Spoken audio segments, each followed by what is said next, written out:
muraho neza nshuti zanjye, nshuti z'Imana, turabasubije tena cyane. Amahoro y'Imana akomeze kubana namwe. Yari iminsi tutaganira ngo tubabaze ngo mumeze mute aho hose muherereye mu ntara zitandukanye, mu bihugu bitandukanye. Amahoro y'Imana akomeze kubana namwe. Uyu munsi tugiye kuganira ku magambo avuga ngo si wowe byaremewe. Jambo rivuga ngo si wowe byaremewe, si wowe ukwiriye guhora urira, si wowe ukwiriye guhora ubabaye. Oya, ntabwo ari wowe. Turaza gusanga ayo magambo mu gitabo cyo kuva ibice 12 ku murongo waho wa mbere. Hari amagambo meza akomeye Imana yabwiraga Mose na Aroni, irababwira ngo uyu munsi, uku kwezi, uyu mwaka bibabera imfura mu mezi yose mwabonye. Uyu munsi ubabera imfura, uyu munsi ukubera imfura mu minsi yose yatambutse wabonye, warebesheje amaso yawe. Hanyuma irongera avuga ngo uku kwezi kukubera imfura mu mezi yose wabonye. Irongera irababwira ngo uyu mwaka ubabera umwaka mwiza w'umugisha mu myaka yose mwabonye. Hanyuma rero ayo magambo ni ijambo rito ryiza rikomeye ushobora kwaguramo ibyawe, ugashingura imbago, ukegezaho igikuta, ukavuga ngo hano hararumbye, mpegezeyo, nzanya hahera. Ukavuga ati nanjye sinjye waremewe guhora mbabaye, sinjyewe waremewe guhora ndira. Oya, sinjye waremewe guhora. Gira ibyo wimura, wimike ibintu, uhanure, ihanurire, wibwire wowe. Rega si ngombwa ko duhora dutegereje ngo bazaduhanurira, bazagira gutya. Ni byiza ko wihanurira, ukiyaturiraho ibyiza, ukabwira inzozi zawe ngo aguka. Iki ni cyo gihe cyo kwagura inzozi. Uyu mwaka ni uwo kwagura inzozi zawe, ukavuga ngo uyu mwaka ushize nariye gutya, ariko uyu ugiye kuza nzarya gutya. Ukavuga ngo uku kwezi nakoze ibi, ariko uku kwezi kuri imbere yanjye nzakora ibi. Witekereza ko ejo uzapfa. Oya, tekereza ko ejo uzabaho. None se ntaho Imana itagukura. Egera Imana yonyine, uyibwize ukuri, uyibwire ngo ni njyewe uyu nguyu wo kwa runaka, nanjye waramfiriye, warancunguye. Ubwire Imana uko ushoboye. Uzi ko Imana idukunda, yavuze ngo dutere intambwe imwe itere 99 idusanga. Wipfa rero uyu munsi nakuzaniye inkuru ivuga ngo wipfa.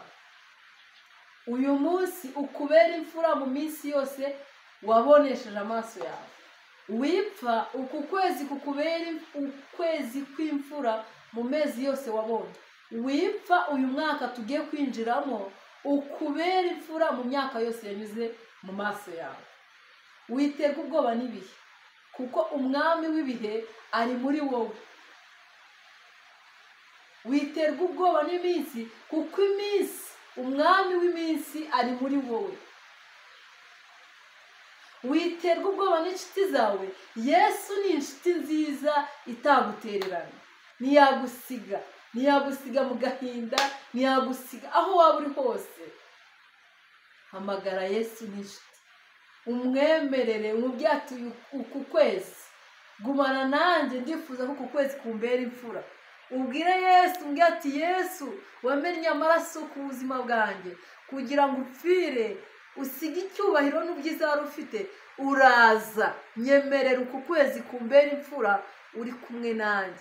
Ukurure Yesu umwambaro, umubwire ati Yesu tugumane, uyu mwaka ngiye kwinjiramo ndashaka ko umbera imfura mu myaka yose nanyuzemo.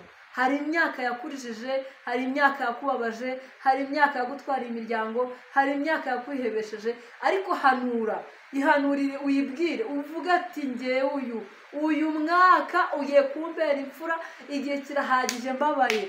Wibuke ijambo Imana yabwiye Abisiraheli, irababwira ngo igihe kirahagije, muzenguruka mu butayu, nimucyambike.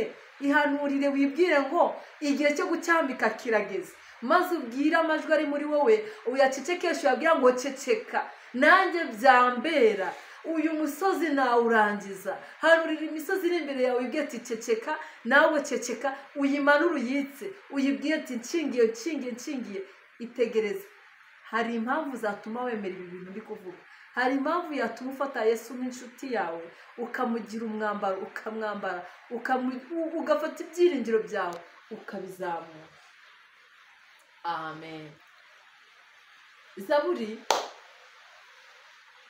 haravuga ngo rinda umutima wawe kuruta ibindi byose birimo. Umutima wawe nicyo kintu gikomeye, nirwo rufunguzo ruguhuza n'Imana ndetse na Yesu. Umutima wawe niwo uguhuza n'umugisha wawe, umutima wawe niwo uguhuza n'inshuti, umutima wawe niwo uguhuza n'umwanzi wawe. Kubera iki? Umutima wawe wawaguye, nuwagura ukawuhereza umwanzi aragutera. Umutima wawe nuwagura ukawuha inshuti yawe iraza mu buzima bwawe. Umutima wawe nuwagura ukawuha Yesu araza mu mutima wawe akwegera. Nufata umutima wawe ukawagura ukawuha Imana iraza igukorere ibyo mama wawe, papa wawe, inshuti yawe, umugabo mubana itagukorera, ariko Imana yacu iraza igukorera.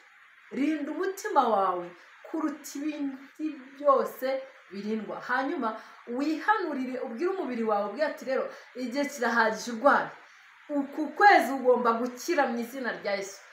Uhanurire ibiganza byawe, ubihanurire ubwire ati wabiganza, igihe kirahagije nta mugisha utunga.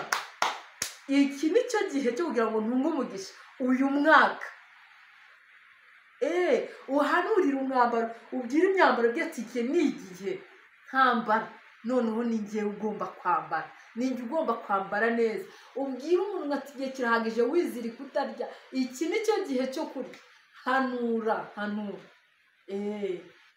Gira ibyo uhanurira, witegereze umuhanuzi hirya, witegereze, hamagara Yesu akubera inshuti. Fata ijambo ry'Imana urisome, uribwire ati ndaguhanuriye Jambo we, maze igihe tutabana. Iki nicyo gihe ngo nsome Bibiliya, iki nicyo gihe ngo menye ubwiru bw'Imana, iki nicyo gihe ngo menye ngo intwari z'Imana zitwara zite. Bwira Bibiliya ati igihe ni iki ntabana nawe, ariko ku kwezi ngiye kubana nawe. Ubwire Jambo ati igihe ni iki ngo tubane. Ubwire Jambo ngo ndagukeneye. Hanyuma ugira amajwi yandi ucecekesha, ayaguca intege, uyabwire ati igihe kirahagije munyihebesha, musigare. Ngira ibyo ubwira ngo sigara, igihe kirahagije tubana. Umbwira ko bidashoboka, ntuye ku musozi wawe ntibishoboka. Igihe ni iki ngo bishoboke rero. Ihanurire, bwira umutima wawe ngo ikintu gikwiye kubana nanjye, ikintu gikwiye kubana nanjye, ikintu gikwiye kubana nanjye. Hanyuma ugire ibyo usohora, ugire ibyo winjiza. Injira muri sitoke y'ubuzima bwawe, ugire ibyo usohora, hanyuma ugire ibyo winjiza. Uyu mwaka nturangire utarahindura amateka. Gira ibyo uhindura kugira ngo uyu mwaka ubashe kugira ngo waguke. Nawe bitabera, rega ntabwo waje kubabara, ntabwo waje kuruha. Imana igufitiye inshuti, Imana igufitiye imiryango, Imana igufitiye, rega ntabwo waguhoza amarira y'aba benshi umwe wenyine. Imana iramufite wakumara agahinda. Imana igufitiye umuntu umwe waguhoza amarira. Imana igufitiye urenze umwe. Wowe winjira muri sitoke y'ubuzima bwawe, ugire ibyo usohora, ubibwire ati sohoka, ngiye kwakira ibi nibyo binkwiriye. Gira ibyo ubwira ati ni karibu, uyu mwaka urangire turi kumwe. Amahoro y'Imana akomeze kubana namwe. Niba iyi nkuru igushimishije, wadufasha ukayisakaza ku bandi, ugasharinga cyangwa se ukoherereza inshuti zawe, ukazibwira ngo nawe hanurira ubuzima bwawe. Witegereze abaguhanurira, ahubwo nawe hanurire, ugire ibyo ukura mu buzima bwawe, ugire ibyo winjiza. Amahoro y'Imana rero abane namwe. Hanyuma wowe uri bukore ubu bufasha tujye kugusaba, ukadufasha koherereza abantu 3 cyangwa 5 ubu butumwa ukabubagezaho. Imana iraguha umugisha ukomeye kandi irakwagurira imbaraga mu buzima bwo kwizera Imana ndetse no mu buzima bwo kuba hano mu isi. Dukeneye imbaraga zifashanya, dukeneye gufashanya. Ntabwo wakora wenyine, udafite abandi. Nicyo gihe ngo twimure ubuzima bwo kubabara tukimura ubuzima bwo kubaho neza.